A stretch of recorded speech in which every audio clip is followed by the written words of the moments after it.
The object that I worked with this semester is MH 1979.30.7, a carved wooden head from the Solomon Islands donated to the Mount Holyoke Art Museum by Mary S. Olmsted, a Mount Holyoke alum and an American diplomat to Papua New Guinea in the 1970s.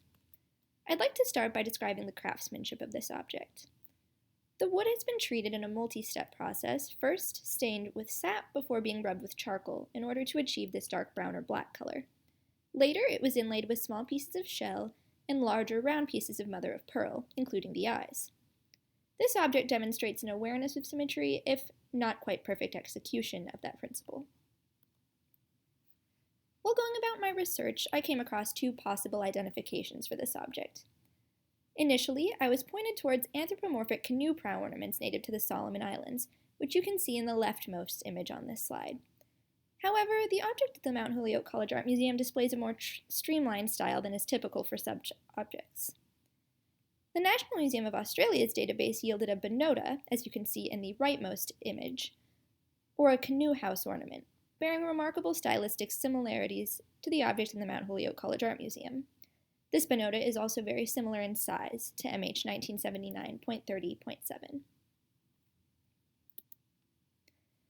Thus, my hypothesis is that taking into consideration the aesthetic and dimensional similarities, as well as the shared Solomon Islands origins of both the Mount Holyoke College Art Museums and the National Museum of Australia's objects, I posit that MH 1979.30.7 is an example of a canoe house ornament, or bonota. I do have a few lingering questions after my research. First, the base of MH 1979.30.7 does not enable the object to stand on its own.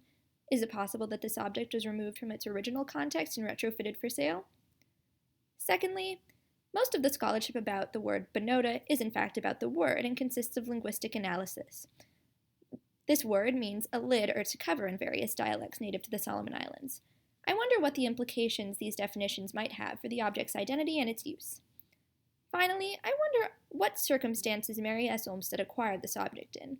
Was it made for sale, or did she encounter it in its original context of use and have it removed to take home with her?